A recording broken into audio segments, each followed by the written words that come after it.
In 1963, a mother in Dayton, Ohio, fed a family of 6 on the last $4 in her purse 3 days before payday. She never let the children know money was tight. That meal is number 7 on this list. Number 19 cost less than a quarter. Number 3 was on the table in 10 minutes flat. These 25 dinners were built for the hardest stretch of the month, when payday was still days away and the math had to work. Hit that subscribe button. Let us count down. Number 25, milk toast. This was the meal that meant the cupboard was almost bare and dinner was still going to happen anyway. A few slices of day-old white bread dropped into a bowl. Warm milk poured over the top. A pinch of sugar if the children needed convincing. A pat of butter if there was one to spare. That was supper. In kitchens across Indiana, Ohio, and rural Pennsylvania, milk toast appeared on the nights when the paycheck was still 2 days out and the grocery money had run to zero. A loaf cost about 20 cents in 1962. A quart of milk was a quarter. For a family of 5, this was dinner for well under 50 cents. Mothers served it without apology, and children ate it without knowing it meant anything at all. Number 24, fried potatoes and onions. On the last days before payday, a 50-pound sack of potatoes bought early in the month was the thing that stood between a family and an empty table. A mother sliced a few raw potatoes thin, dropped them into a cast-iron skillet slicked with bacon grease saved in the can on the back of the stove, and added a sliced onion. Then she let them go low and slow until the edges crisped golden and the onions softened into sweet ribbons woven through the starch. That was the whole meal. Maybe a slice of bread on the side. Potatoes ran about 50 cents for 10 pounds. The onion came from the garden. The bacon grease was free, already paid for. This was not a side dish in 1964. For millions of families on the last Wednesday of the month, a skillet of fried potatoes was supper. Number 23, salmon patties. Before canned tuna took over the pantry, a tall can of pink salmon was the affordable fish that stretched across a working-class kitchen. It cost about 50 cents in 1963. A mother drained it, picked out the biggest bones, and mashed the rest with a beaten egg, a handful of crushed saltines, a little diced onion, and a spoon of mustard, then shaped it into patties and fried them until each side turned deep, golden, and crackling. Served with creamed peas or stewed tomatoes and a wedge of cornbread, salmon patties felt like something you would order at a diner. Children who swore they hated fish ate them without a word. Every church cookbook from Ohio to Georgia listed a version, usually without measurements, because every woman in the pews already knew it by heart. Number 22, hamburger gravy over mashed potatoes. Farmers called it poor man's steak. Mothers called it hamburger gravy. Children just called it good. A half-pound of ground beef browned in a cast-iron skillet with a diced onion. Then a spoonful of flour stirred in to coat the meat, and milk poured over slowly until the whole thing bubbled into a thick, savory white gravy studded with browned beef. Poured over a mountain of mashed potatoes, that was dinner. Ground beef ran about 50 cents a pound in 1965. A 5-pound bag of potatoes was under 30 cents. This fed 6 people for less than $1. The gravy sank down into the potatoes, so every forkful carried both. It was heavy, warm, and it sat in your stomach the way food made of starch and fat is supposed to. It showed up on tables from Montana ranch houses to Detroit apartment kitchens, and it needed no fancier name than the one it had. Number 21, macaroni and tomatoes. This is not macaroni and cheese, and it is not pasta with sauce. It is older and plainer than either. cooked elbow macaroni, drained and dumped back in the pot with a can of whole peeled tomatoes broken up by hand, salt, pepper, and a knob of bacon grease. That was it. The tomatoes coated the noodles in a bright, acidic, savory slick that tasted like nothing from a jar or a restaurant. A can of tomatoes cost about 15 cents in 1963. A box of macaroni was under 20. This fed 4 with enough left for lunch the next day. Every grandmother in the South and the border states made it, most of them on the last stretch of the pay period when the meat had run out. Today's cooks reach for jarred marinara and never look back. That is the quiet loss nobody notices. Number 20, creamed corn over toast. Long before brunch became a lifestyle, families across the Midwest turned a can of creamed corn into a hot, filling supper by ladling it over toast. A can cost about 17 cents. The bread was already on the counter. The whole thing came together in 5 minutes on a single gas burner. A mother heated the corn, hit it with salt and a scrape of butter if there was any, and poured it thick and steaming over 2 slices of toast. The bread soaked up the creamy liquid and turned almost custardy at the bottom of the plate. Children ate it without complaint on a cold January evening when payday was still 3 days away. It was sweet, warm, and enough. It was too humble to make it into the cookbooks, which is exactly why almost nobody remembers it now. Number 19, egg gravy over biscuits. When the money was gone and the meat was gone, a mother still had flour, milk, and a couple of eggs. She made a white gravy from bacon drippings and flour, then whisked in beaten eggs and milk, and stirred until it thickened into something rich and pale and speckled gold. Poured over split biscuits or torn bread, it turned 2 eggs into supper for 5. A dozen eggs cost about 55 cents in 1962, but this recipe only needed 2, so the whole meal came in under a quarter. It sounds like nothing on paper. On a cold night at the tail end of the month, it was warm and filling, and it tasted like care. This was the kind of meal a mother made and never wrote down, because writing it down would have meant admitting how often she needed it. Number 18, fried bologna sandwiches. Every working-class refrigerator in America had a roll of bologna in it. It cost about 40 cents a pound in the mid-60s and fed a family for days. But fried bologna was not a cold sandwich thrown together. A mother cut thick slices, notched the edges with 2 small cuts so the meat would not curl into a cup, and laid them in a hot cast iron skillet.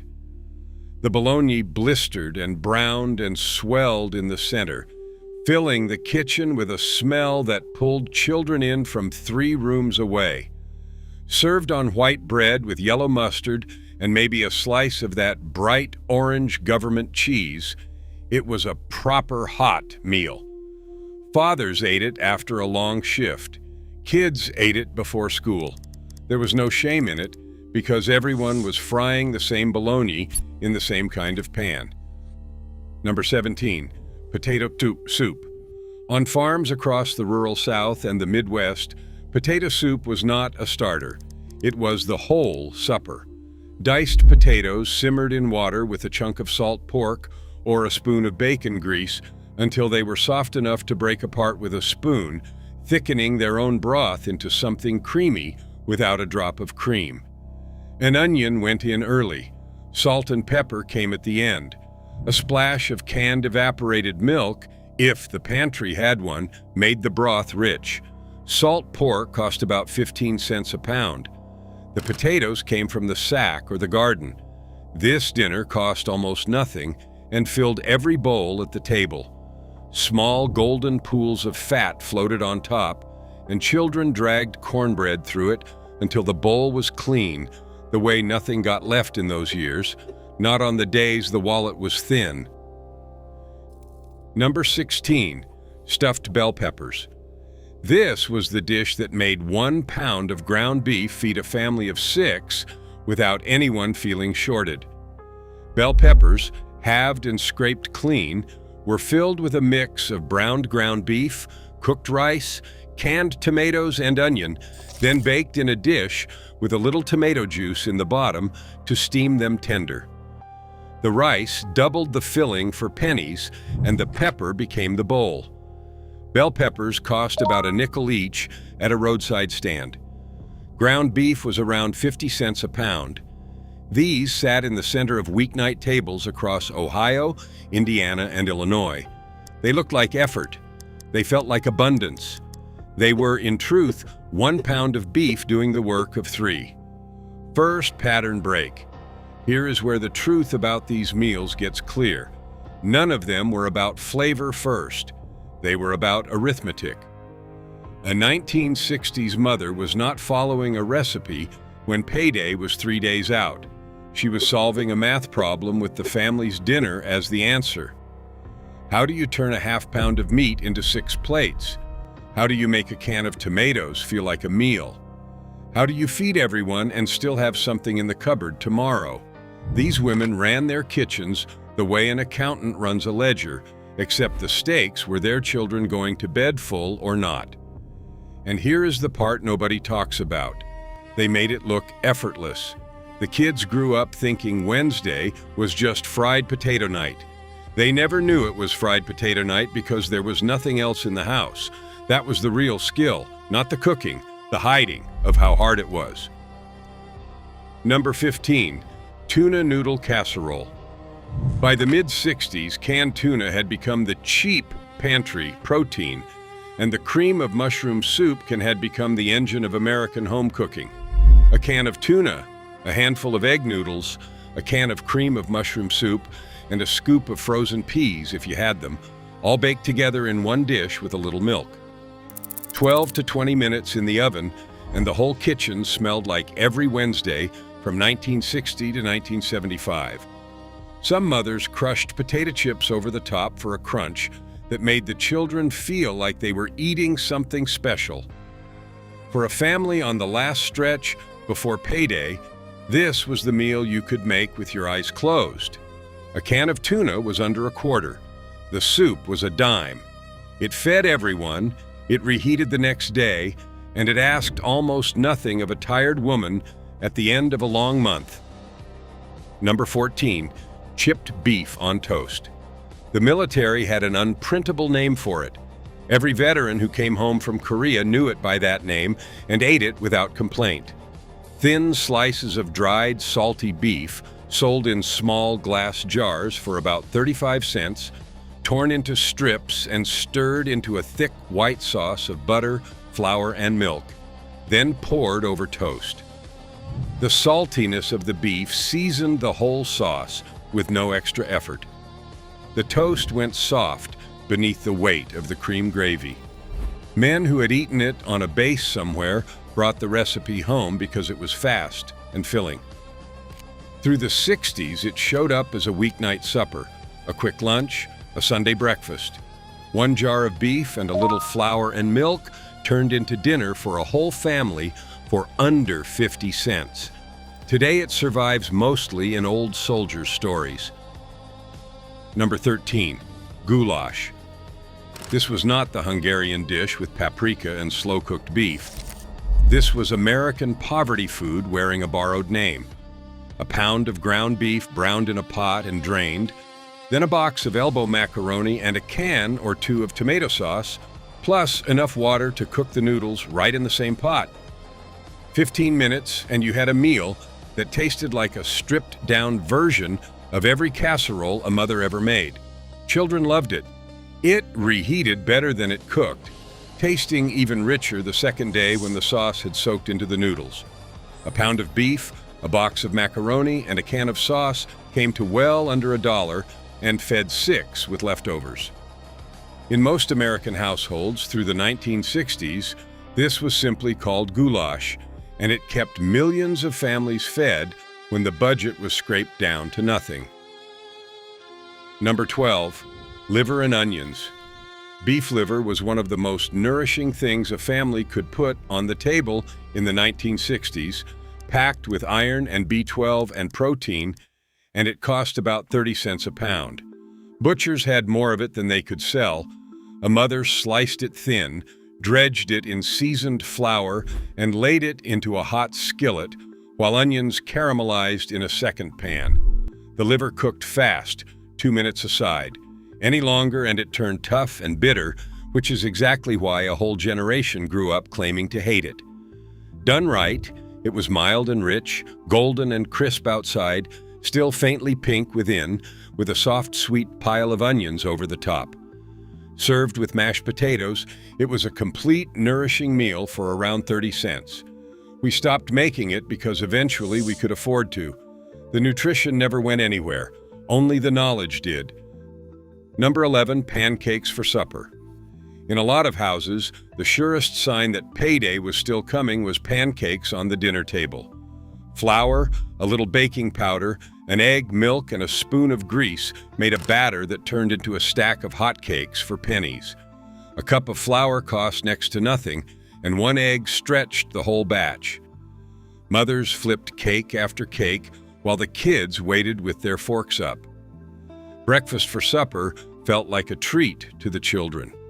To the mother at the griddle, it was the cheapest way she knew to send everyone to bed full on the last night before the money came in. Number 10, ham and beans. When the Sunday ham was picked down to the bone, that bone became the next several dinners. A mother dropped it into a pot of dried navy beans soaked overnight, added an onion, and let it simmer for hours until the beans turned creamy and the broth pulled every last bit of smoke and salt out of the bone.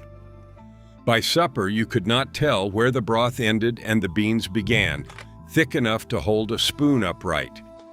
A 1-pound bag of navy beans cost about 15 cents and fed a family for the better part of a week. The ham bone was free, already paid for with an earlier dinner. Served with cornbread for sopping and a slice of raw onion on the side, this was the meal that carried a household through the lean end of the month, when the paycheck was spent and the bone was all that was left. Second pattern, break. Here is something the food companies would rather you not think about. These meals cost so little because they were built out of ingredients no grocery store could mark up. Dried beans, potatoes, onions, rice, flour, a can of tomatoes. There is no brand loyalty in a bag of navy beans, no advertising budget behind a sack of potatoes, and the profit margin is measured in pennies. That is exactly why you never saw a commercial for ham and beans, and why no celebrity chef ever built a cookbook around fried potatoes and onions. The foods that kept families fed on the hardest days were the foods nobody could get rich selling. So instead, they sold convenience.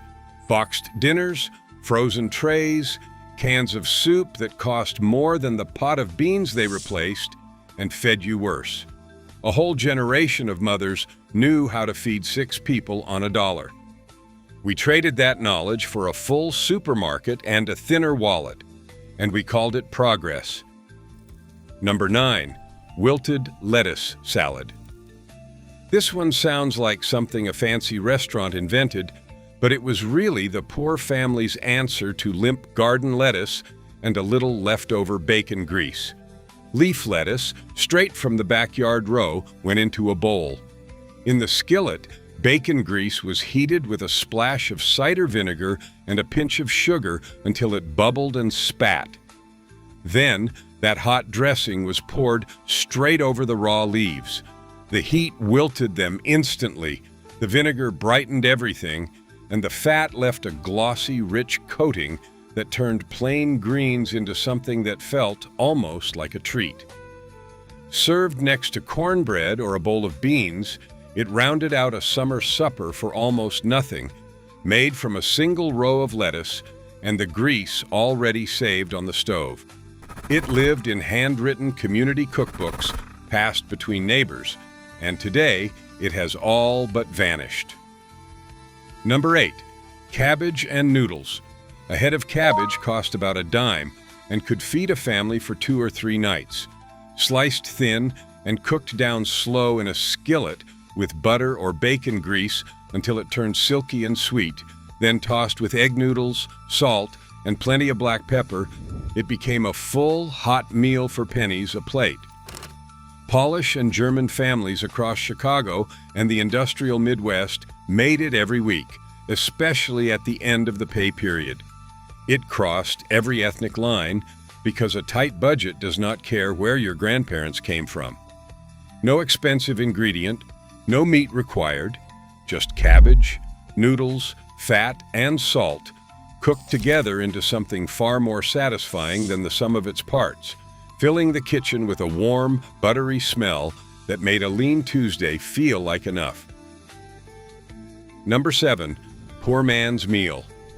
This is the one from the top of the list, the $4 dinner the mother in Dayton made 3 days before payday.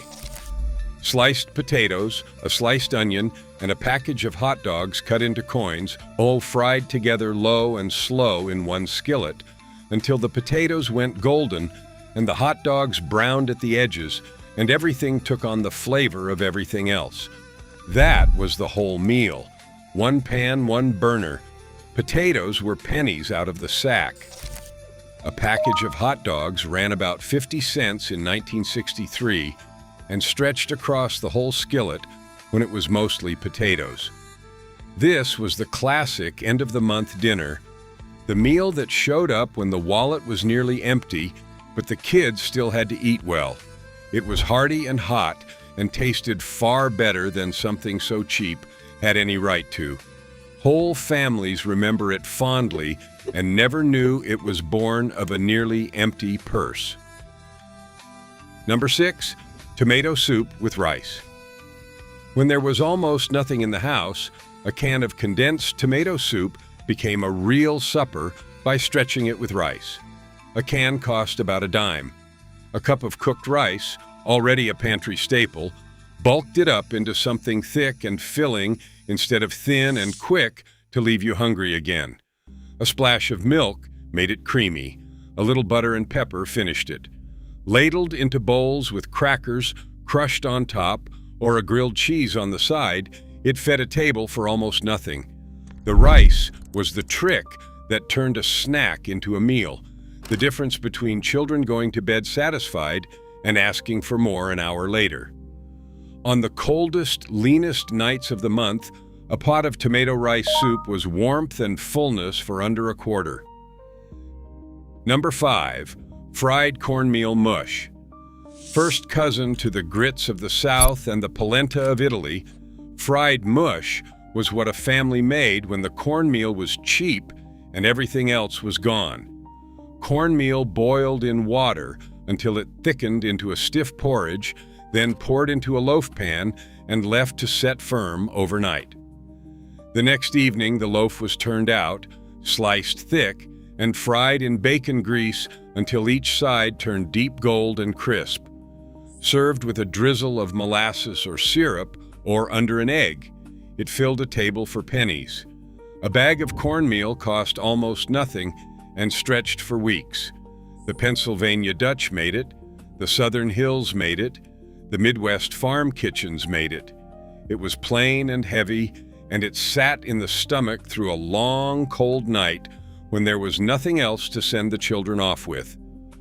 Third pattern break. Here is what nobody said out loud back then. These meals carried a quiet kind of shame, and the mothers who made them worked hard to keep the children from ever feeling it. A woman would fry the same potatoes for the third night in a row and set them down like it was the plan all along.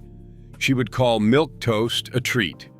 She would tell the kids pancakes for dinner was a special occasion, when the real occasion was that payday had not come yet. That was the invisible labor of running a poor kitchen in the 1960s. Not just stretching the food, but stretching the dignity, protecting the children from knowing exactly how close to the edge the family lived. The kids grew up remembering warm suppers and a mother who always had it handled. They never knew what it cost her to make it look that way. That, more than any recipe, is the thing worth remembering. Number 4, chicken and dumplings. By the 1960s, a stewing hen too old to lay was still the cheapest chicken at the counter, cheaper by far than a fryer. A mother simmered it for a couple of hours until the meat fell off the bone and the broth turned golden, then pulled the bones and dropped in the dumplings. Not the flat-rolled kind, but the fat, soft, dropped kind.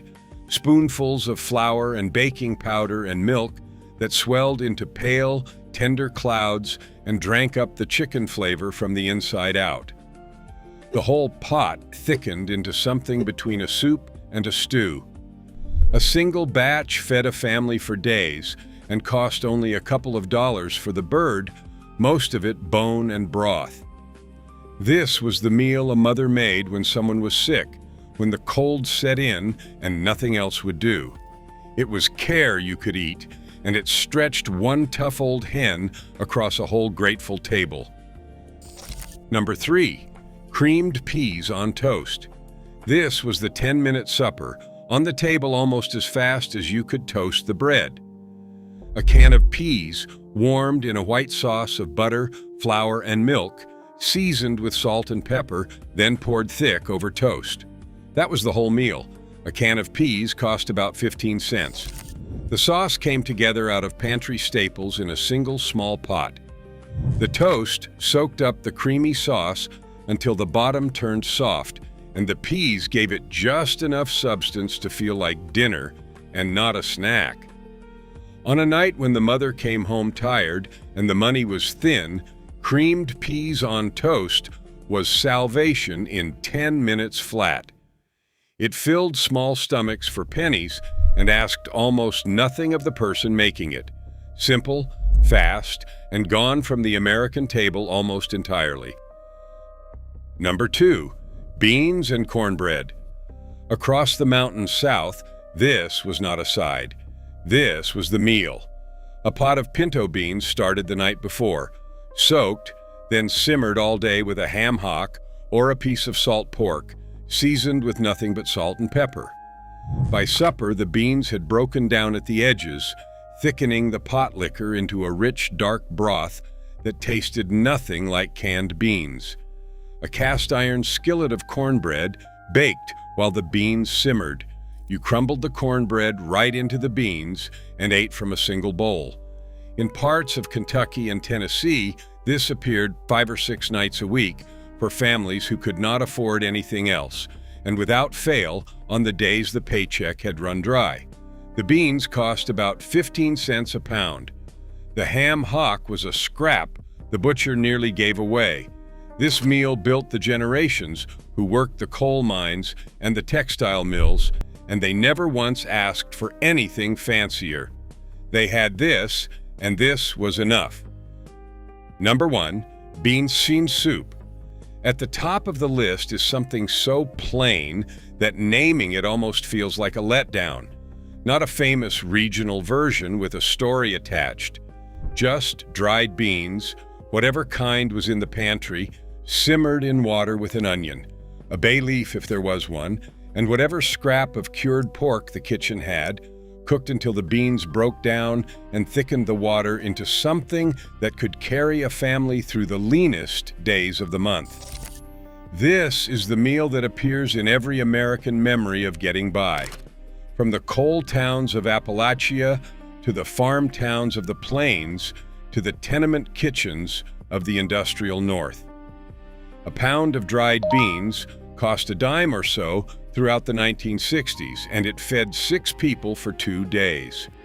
Nothing in the American kitchen has ever done more with less. When payday was still days away and everything else had run out, there were always beans, and beans meant nobody went to bed hungry. This is the one we should remember most. Here is my challenge. Make one of these this week. Just one. The fried potatoes, the salmon patties, the beans and cornbread, the poor man's meal with the hot dogs and onions. Then, drop it in the comments and tell me which one you tried. I want to know if the poor man's meal gets more love than the ham and beans. Because these were never just cheap dinners.